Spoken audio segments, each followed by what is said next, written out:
ready to proceed? Yes.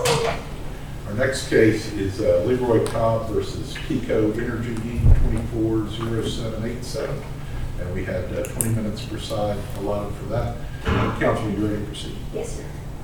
And would you like to reserve any time for rebuttal? Yes, may I reserve 5 minutes, please? 5 minutes. May it please the court? My name is Nicolette Sanders. Excuse me. I represent Mr. Leroy Cobb and his pending appeal against the JCC's order. This case solely involves misconduct, a denial of temporary partial disability benefits based on misconduct.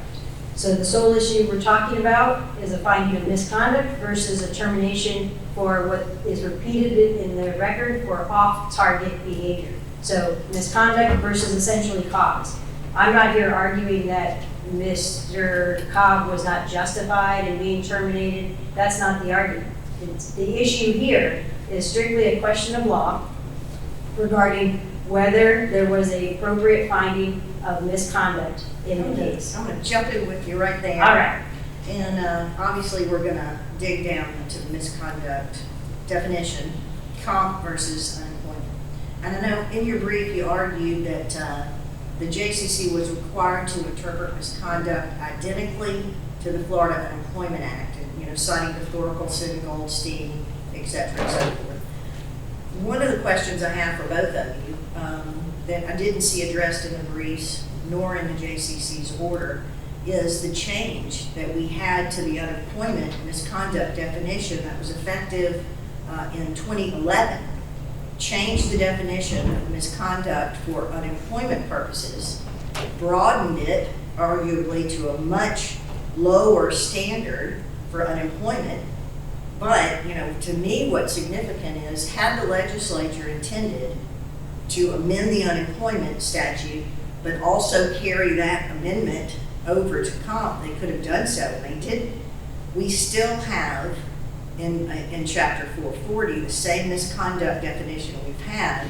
So I guess my elongated question to you is, I don't think it's appropriate for us to continue the policy of deference to the Florida Unemployment Act by JCCs and those previous decisions in light of the fact we now have a different statute, different misconduct definition in unemployment versus comp, where plain reading the statutes, the comp standard for misconduct is much higher than it is now in unemployment. Could you address that? Yes, Your Honor. And I believe the exact decision on that came out by this court in 2016, which is the Price Act decision for City of Kissimmee. And in that decision, there's footnote number 3, where it says the case law pre-2011 is relevant to workers' comp still. That case is crucial to what your exact question is, where it talks about the unemployment standard changing. Here we are still at that standard that was previously existed, where it is supposed to be a liberal interpretation to the injured worker with regards to misconduct. The very purpose of temporary partial disability benefits is designed to compensate workers that are injured in their capacity because of their accident, not their employment status. So we have here a situation where the claimant has a compensable work-related accident to his injured dominant right wrist, right? It's stipulated he's not at maximum medical improvement. It's stipulated that he has work restrictions, and he's still getting ongoing care at the time. Now, he has his accident in March. 3 months later, he's terminated from the employer. These are all undisputed facts. Now, the question of law here, though, goes to that Thorkelson decision, which is whether the claimant commits misconduct and whether all those instances where we go back and refer to those unemployment cases that are pre-2011 are enough to what happened in this case. What we know here is that the judge of compensation claims list says 11 instances. But if you go down into the actual facts that the judge of compensation claims references, a lot of those are the same thing. And it's really a case where the employer carrier, and you'll actually see it in the record where the judge of compensation claims jokes that he's like, the employer carrier has 300 witnesses plus here today. But in reality, they had 7 witnesses testify, which was ad nauseum, because all of them testified essentially to the same thing. You have Ashley Lamentum, who is the human resource officer, or human resource representative. She testifies at page 27 of the record that regarding the phone call that took place and the off-target behavior, because she did not know whether the specific behavior was, she never said it was misconduct. She said it was accumulation of these specific instances, never repeated though too. It's important to note that these weren't repeated actions, like he was counseled for icing his truck. Right, but what was interesting to me was you could take this order and you could look to the new current misconduct definition under unemployment, you'd almost check the boxes. Right. Absenteeism, repetitive violation of policy, but that's not the standard that we have now. It's still the old standard, but interesting to me, and could you address this? In the JCC's order, he specifically found there was misconduct pursuant to subsection A. He didn't say A or B, A and B. I know the statute reads or, but he said specifically A, which to me is the higher standard to me. And I would agree with that, Your Honor. A says conduct evincing such willful or wanton disregard of the employer's interest as found in deliberate violation or disregard of standards of behavior which the employer has the right to expect of the employee. The issue here, and it's in Minor, which is the first DCA decision in 2016, it talks about misconduct as a more stringent standard. So what's the definition of stringent, right? Strictness, severe, constricted. Here, these aren't repeated violations of absenteeism. Well, you said not repeated violations, but he says it was late on at least 5 occasions, noisy and disruptive, another yelling and cursing, apparently lied, pulled somebody out of the chair, unable to perform his work in a safe manner. I mean, he's got a lot of things that would certainly be a for-cause reason to fire somebody, right? I'm sorry. So how many times do you get to have a for-cause reason to be fired before you've engaged in misconduct? Well, Your Honor, I think you have to look at the precedent case law with regards to unemployment. So there's the Godson decision, which came out from the second DCA. That was a failure to communicate with the employer. Now, when Your Honor was going through those instances, I would respectfully disagree with regards to how those are actually cited. So the October 24th, 2022 incident, the judge, that's where he was late coming into the meeting. He says he was there. I'm not going to go into why he was justified. He was late. The employer says he should have been there at 7. He says he was in the bathroom, but that's not the argument. We're not getting into the rabbit hole as to those specific facts because it's not the factual issues here. It's the question of law where those instances, so the October 24th, 2022 incident, he was late coming into work. They coached him. He got upset. And then the judge of compensation claims leads that into his 4th reason as far as those 11 are concerned. And then that 5th reason, when he was leaving, he shook the guy's hand and allegedly pulled him out of the chair. So that's all one instance, which was pre-industrial accident, which led to him being on the EAP, which led to him getting that decision-making leave, which he had before his industrial accident. So he was not told he was being terminated. He was told he was needing to go through the program, go talk to Dr. Woods, go through the treatment that was being recommended. He did that. He showed up at work, and then had his industrial accident. Then he was never coached after his industrial accident. He iced his truck, they said, but then he was never coached on that. He was never warned about that. But even if he was, he didn't do it again.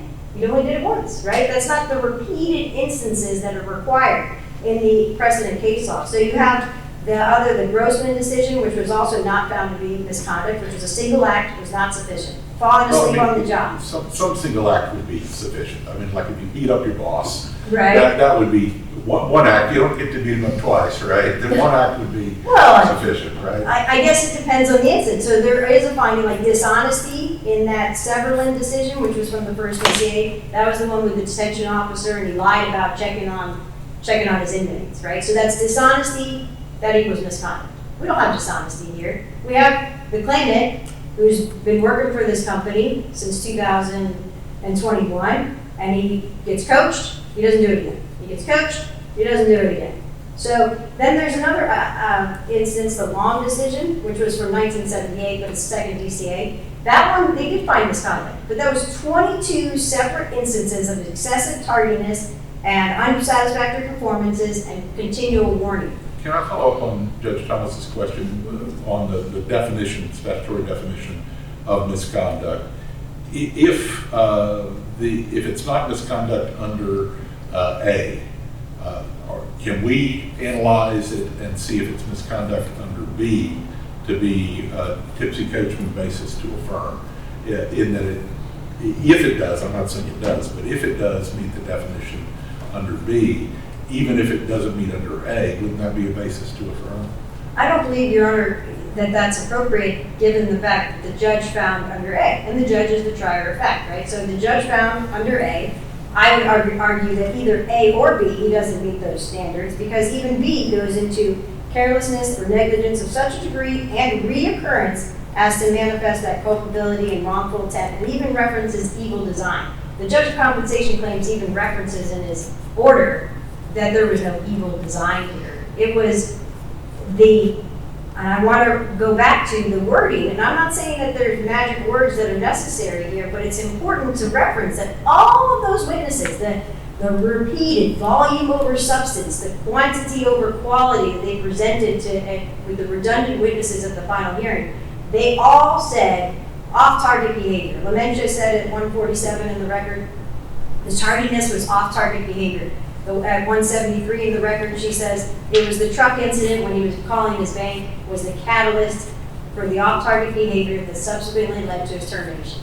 It wasn't beating up your boss to the point of where the cops get called and he goes to jail for a felony. It wasn't a repeated violation of what had occurred previously. These were all separate instances that don't rise to that level. Talk to me about how we should address our standard of review. How should we evaluate the JCC's findings of fact?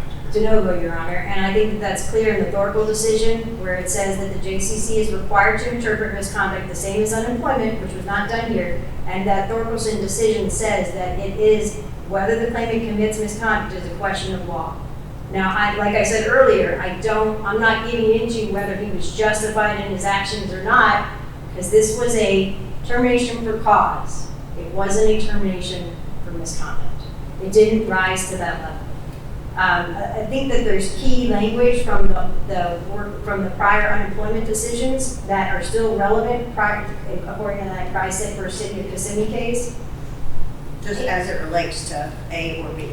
Correct, and it relates to A or B, right? So the language in Streiser, which is an important decision, I think, says crushing, that the statute, which is 443.031, which is the old unemployment statute, says it's to be liberally construed because of the crushing effect that this disqualification of temporary partial disability benefits on an injured worker, in that case the employment, would have on the claimant and his family. A crushing effect, right? Then it also goes on to say that misconduct is designed so that the claimant is protected from disqualification in all but exceptional circumstances. Exceptional circumstances, crushing effect. Those are the key here that weren't present. The JCC did not find exceptional circumstances. The crushing effect of depleting an injured worker's ability to get temporary partial disability benefits for an undisputed work-related accident. He's not an MMI, can't go back to his prior job, and now he can't even get temporary partial disability benefits. I think it supports a higher standard. I think the new statutory comparison does, but workers' comp's a property right, unemployment not. How does that factor in? Your Honor, I don't know if it necessarily factors in, and yet if only it heightens that standard for misconduct. So to answer that question, I think that it is important that to place that more stringent standard on the workers' comp misconduct than even the current changes in the unemployment. But this is an injured worker's property right. He has been deprived of this property right simply because he was terminated for off-target behavior, not because of misconduct. And the other, I think, key language from the Thorkelson decision says clear and egregious conduct. That was not here. So this isn't a question of fact with competent substantial evidence to review. This is a question of law because there was not that clear, egregious behavior to rise up to that exceptional circumstances standard. So, in conclusion, because before I get into my rebuttal time, the worker's ability to earn income is impaired here because of the work-related injury, and now being terminated for non-misconduct reasons, he's even being penalized further. So that's not appropriate. That's not the purpose of temporary partial disability benefits, and we would just ask, Your Honor, that the March 2024 final order be reversed. Kelly.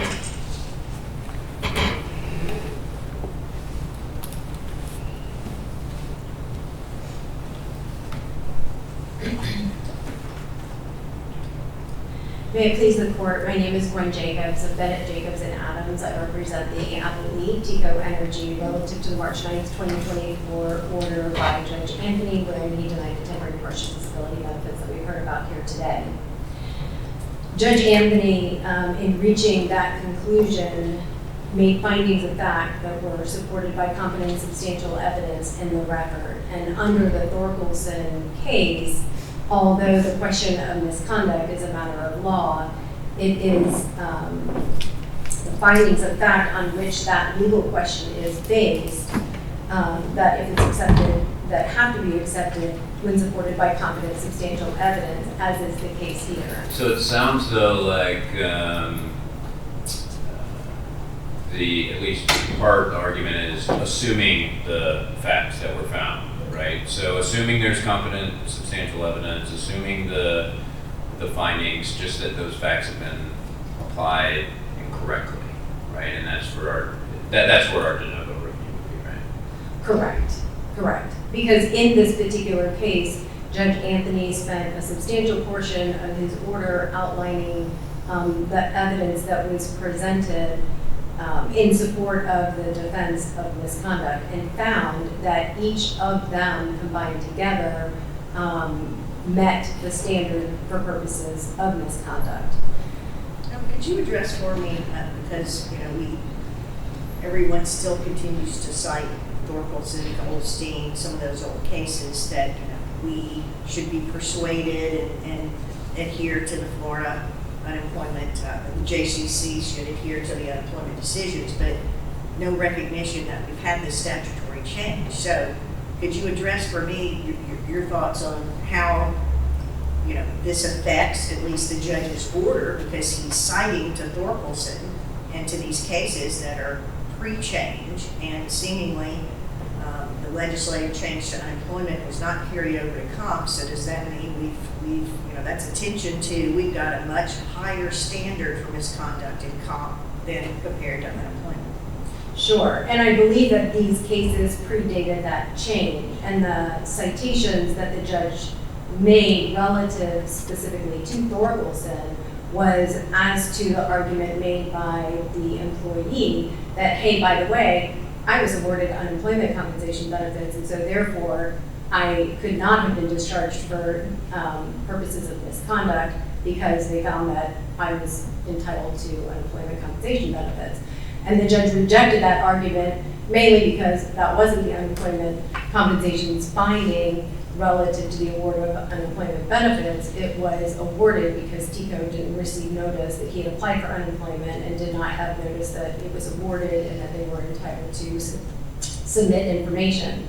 And so that was for the purposes of why the judge made his citations as to Thorkelson and basically concluded that he wasn't bound by what happened in the unemployment. And I believe in the previous versions of the statute, it specifically said that other jurisdictions and venues are not subject to the determinations of the unemployment rulings. Yeah, well, I know he, being the JCC, specifically used parent A and said you check that box. And I guess what bothers me there is if you look at our line of cases, the first DCA cases at least, and even those post-dating 2011, it's pretty extreme circumstances that we have found satisfy misconduct under subsection A. I mean, we've had a case where a claimant threatened to kill all the co-workers and herself, and there was an emergency site hearing.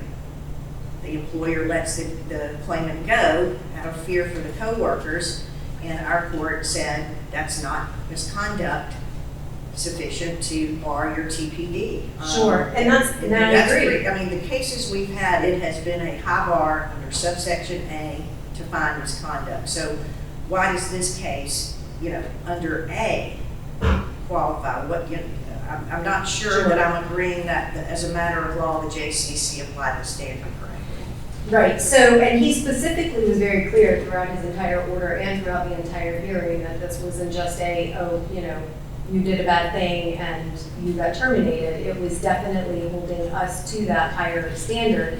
And the reason why it does meet under A is because it specifically talks about conduct that is willful and disregards an employer's interest. And so when you go back to, okay, well, how do we determine if these behaviors that were exhibited by Mr. Cobb that are completely undisputed, the judge accepted the testimony of all of the employees relative to all of the actions that he committed over, I think he was there maybe less than 18 months, that how do we know that those actions were willful? Well, you go back to what did he know? And the record is clear from not only the testimony of Human Resources, but also with regard to Mr. Cobb himself admitting, yes, when I was hired, I knew they had this code of conduct. I knew that they had this positive discipline process. And I knew that they had these responsibilities and principles that I was supposed to abide by.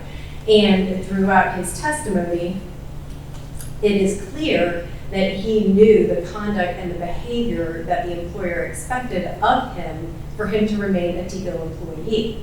And when you go back and you ask him specifically, although he doesn't ever want to answer a question of yes or no, but did you know you were supposed to be at the meetings at 7 o'clock? Eventually he acquiesces. Yes, he knew he was supposed to be at the meetings at 7 o'clock.